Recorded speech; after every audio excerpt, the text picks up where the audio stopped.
Étudier la Bible, un podcast hebdomadaire pour approfondir la Bible, parole de Dieu. Bonjour à tous, on va continuer notre étude suivie dans le livre de 1 Samuel, on est à présent au chapitre 3. On va voir que l'Éternel va appeler Samuel à son service et le jeune disciple va commencer son ministère par une première mission assez délicate. Alors on va lire déjà le chapitre 3 donc de 1 Samuel. Le jeune Samuel était au service de l'Éternel devant Élie. La parole de l'Éternel était rare à cette époque. Les visions n'étaient pas fréquentes. Un jour, Élie, dont la vue commençait à faiblir et qui ne pouvait plus bien voir, était couché à sa place habituelle. La lampe de Dieu n'était pas encore éteinte et Samuel était couché dans le temple de l'Éternel où se trouvait l'arche de Dieu. Alors l'Éternel appela Samuel. Il répondit « Me voici », courut vers Élie et dit « Me voici car tu m'as appelé ». Élie répondit « Je n'ai pas appelé, retourne te coucher ». Et Samuel alla se coucher. L'Éternel appela de nouveau Samuel. Samuel se leva, alla vers Élie et dit « Me voici, car tu m'as appelé ». Élie répondit « Je n'ai pas appelé, mon fils, retourne te coucher ». Samuel ne connaissait pas encore l'Éternel, la parole de l'Éternel ne lui avait pas encore été révélée. L'Éternel appela de nouveau Samuel pour la 3e fois. Samuel se leva, alla vers Élie et dit « Me voici, car tu m'as appelé ». Élie comprit alors que c'était l'Éternel qui appelait l'enfant. Et il dit à Samuel, « Va te coucher, et si l'on t'appelle, dis, par l'Éternel, car ton serviteur écoute. » Et Samuel alla se coucher à sa place. L'Éternel vint se tenir près de lui, et appela comme les autres fois, « Samuel, Samuel !» Samuel répondit, « Parle, car ton serviteur écoute. » Alors l'Éternel dit à Samuel, « Je vais faire en Israël une chose telle que toute personne qui l'apprendra en restera abasourdie. Ce jour-là, j'accomplirai vis-à-vis d'Élie tout ce que j'ai prononcé contre sa famille. Je le commencerai et je le finirai. Je le lui ai déclaré, je veux punir sa famille pour toujours. En effet, il avait connaissance du crime par lequel ses fils se sont maudits, et il ne leur a pas fait de reproche. C'est pourquoi je jure à la famille d'Élie que jamais son crime ne sera expié, ni par des sacrifices, ni par des offrandes. » Samuel resta couché jusqu'au matin, puis il ouvrit les portes de la maison de l'Éternel. Il avait peur de raconter la vision à Élie. Mais Élie l'appela et dit « Samuel, mon fils !» Il répondit « Me voici ». Élie dit « Quelle est la parole que l'Éternel t'a adressée ? Ne m'en cache rien. Que Dieu te traite avec la plus grande sévérité si tu me caches quoi que ce soit de tout ce qu'il t'a dit. » Samuel lui raconta tout sans rien lui cacher. Et Élie dit « C'est l'Éternel, qu'il fasse ce qui lui semblera bon. » Samuel grandissait. L'Éternel était avec lui et ne laissa aucune de ses paroles rester sans effet. Tout Israël, depuis Dan jusqu'à Beersheba, reconnut que Samuel était établi prophète de l'Éternel. L'Éternel continuait à apparaître à Silo. En effet, l'Éternel se révélait à Samuel à Silo en lui adressant la parole. Alors, on va reprendre du verset 1er. Donc, on voit que Samuel était jeune, mais il était déjà au service de l'Éternel. Les amis, il n'y a pas besoin d'attendre d'être âgé pour commencer à servir Dieu. Si vous pensez que vous ne voulez pas vous engager parce que c'est réservé à des personnes qui ont les cheveux blancs ou qui ont perdu leurs cheveux, non, c'est pas nécessaire. On peut s'appuyer sur la parole, notamment la lettre de Paul à Timothée. Timothée, c'est un jeune homme, et pourtant, Paul lui dit qu'il peut faire beaucoup de choses, beaucoup d'œuvres dans une assemblée. Regardez, 1 Timothée 4, versets 12 à 13. Que personne ne méprise ta jeunesse, dit Paul, mais sois un modèle pour les croyants par tes paroles, ta conduite, ton amour, ton esprit, ta foi, ta pureté. En attendant que je vienne, applique-toi à lire les Écritures dans l'assemblée, à encourager, à enseigner. Donc, vous voyez ce que Paul dit à un jeune homme, c'est qu'il peut être un modèle et qu'il peut aussi lire les Écritures dans l'assemblée, encourager les autres et enseigner. Donc, vous voyez, il ne faut pas être forcément âgé pour s'engager au service du Seigneur. Alors, attention quand même, il faut être prudent sur un point, c'est que un dirigeant d'église, un ministre du culte ne doit pas être un jeune converti. C'est Paul aussi qui le dit à Timothée un petit peu plus tôt dans cette lettre, 1 Timothée 3,16. Paul lui dit, en parlant de ceux qui s'engageaient comme responsables d'église, il dit « Ne doit pas non plus être un nouveau converti, de peur qu'aveuglé par l'orgueil, il ne tombe sous le même jugement que le diable. » Alors, ce n'était pas le cas de Timothée parce que Timothée connaissait les Écritures depuis longtemps. Regardez 2 Timothée 3,15.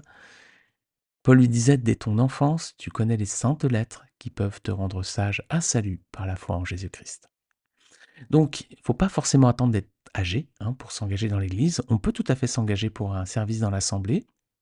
Le seul point sur lequel il faut être vigilant, c'est qu'il ne faut pas être un jeune converti.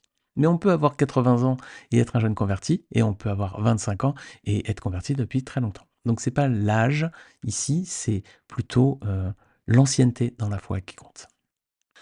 Alors verset premier toujours, on voit que le texte est écrit dans un certain contexte, regardez bien, on voit que la parole de l'Éternel était rare à cette époque, les visions n'étaient pas fréquentes.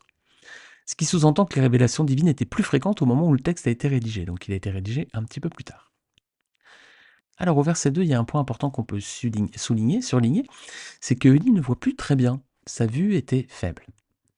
Est-ce que vous voyez d'autres personnages bibliques qui sont devenus aveugles? Ou du moins qui ont perdu vraiment toute leur capacité au niveau de la vue? C'est des personnages qu'on avait vus notamment quand on avait étudié la Genèse. Il y a Isaac déjà, hein, Isaac. C'est d'ailleurs ce qui a permis à Jacob de se faire passer pour Ésaü, hein, Genèse 27. Et puis on a aussi Jacob qui va devenir, pas tout à fait aveugle, mais qui va vraiment avoir des difficultés à bien voir. Pareil, dans sa jeunesse, hein, Jacob avait trompé son père Isaac. Isaac était devenu aveugle, et ben Jacob, dans sa vieillesse aussi, avait quasiment perdu la vue. Genèse 48, 10, on lit que la vue d'Israël avait baissé à cause de la vieillesse, il ne voyait plus bien. Alors au verset 3, il faut peut-être voir ici un parallèle entre la vue affaiblie d'Élie et puis la mention qui est faite ici. La lampe de Dieu n'était pas encore éteinte. Peut-être qu'il y a un petit parallèle entre les deux. Alors au verset suivant, 4 et 5, c'est l'Éternel qui appelle Samuel pour la première fois. Alors, chose surprenante, c'est que ni Samuel ni Élie ne vont comprendre qu'il s'agit d'un appel divin. Voilà, tous les deux vont complètement passer à côté là. Verset suivant, verset 6, pareil, deuxième fois que l'Éternel appelle Samuel, et aucun des deux, Élie et Samuel, ne comprennent l'origine, là encore, de cet appel. Et verset 7, on comprend peut-être pourquoi Samuel n'a pas compris que c'était Dieu qui l'appelle. Regardez pourquoi. Verset 7, donc, parce que il ne connaissait pas encore l'Éternel et sa parole ne lui avait pas encore été révélée. Alors, ce qui pourrait sembler indiquer qu'Élie ne lui avait pas encore enseigné les voies de Dieu. Hein. Élie, déjà, par rapport à ses enfants, il n'était pas exempt de tout reproche. On avait peut-être imaginé qu'il ne les avait pas enseignés droitement dans la parole de Dieu, hein, dans les voies de Dieu. Parce que ici, c'est peut-être le schéma qui se reproduit avec Samuel. Alors, verset 8, l'Éternel appelle Samuel pour la troisième fois. Et cette fois, Élie comprend. Il comprend que c'est Dieu qui appelle le jeune homme. Alors il renvoie Samuel se coucher, mais il lui indique de répondre par l'Éternel, car ton serviteur écoute si le Seigneur l'appelle de nouveau. Alors les amis, nous aussi, hein, si le Seigneur veut nous parler, on devrait aussi avoir la sagesse de se poser, de dire par l'Éternel, car ton serviteur écoute. Mais parfois, quand le Seigneur veut nous parler, les amis, qu'est-ce qu'on fait? On fait la sourde oreille et puis on se distrait avec de la musique, on va faire des activités pour pas que le Seigneur nous parle. J'espère que ce n'est pas le cas. En tout cas, si vous sentez que le Seigneur a quelque chose à vous dire, posez-vous et dites, peut-être aussi comme Samuel, par l'Éternel, car ton serviteur écoute. On va avancer verset 10 à présent. L'Éternel donc appelle pour la quatrième fois Samuel, mais il y a une petite différence. Alors, il dit bien la même chose que les fois précédentes, mais il y a un petit détail supplémentaire, c'est que il vient se tenir près de lui. Alors c'est émouvant, les amis, de voir comment Dieu s'approche de ceux à qui il veut se révéler. L'Éternel ici est à côté de Samuel.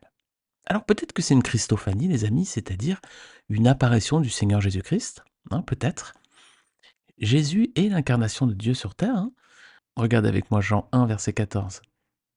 Et la parole, donc Jésus, s'est fait homme, elle a habité parmi nous, pleine de grâce et de vérité. Et nous avons contemplé sa gloire, une gloire comme celle du Fils unique venu du Père. C'est Jésus qui, en se faisant homme, va donner sa vie sur la croix pour permettre à ceux qui se confieront en lui d'obtenir le pardon de leurs péchés devant Dieu. Ésaïe 53, 5 nous dit « Mais il était blessé pour nos péchés, brisé pour nos iniquités. Le châtiment qui nous donne la paix est tombé sur lui, et c'est par ses meurtrissures que nous sommes guéris. » Donc ici on lit que l'Éternel vint se tenir près de Samuel. On a peut-être ici, une apparition du Seigneur Jésus-Christ, donc une Christophanie dans ce passage. Alors, versets 11 à 14, l'Éternel va parler à présent à Samuel, il va confirmer la sentence prononcée contre Élie et sa famille. Alors quel est le reproche que Dieu fait aux enfants d'Élie? D'avoir commis des crimes, hein, c'est ce qui est dit ici. Et quel reproche Dieu fait-il à Élie? De ne pas avoir fait à ses enfants de réprimande. Élie s'était contenté d'un rappel à l'ordre en fait, mais il n'avait pas accompagné ses paroles d'une punition. Hein. Pourtant, il était grand prêtre. Hein. En tant que grand prêtre, les Et ses fils étaient sous son autorité. Et en plus, il était leur père. Voilà. Donc il avait le pouvoir et l'autorité d'agir sur eux pour les reprendre suite à leur faute.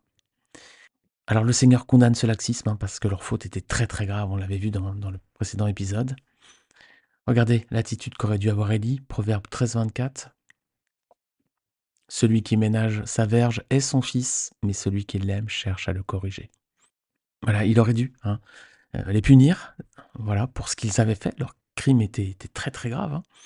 Mais non, il a ménagé sa verge et à présent, donc il va en subir les conséquences. Alors verset 15, maintenant Samuel, il est détenteur d'un lourd secret. L'Éternel lui a révélé qu'il allait punir Élie et toute sa famille. Alors il va devoir vivre avec ça.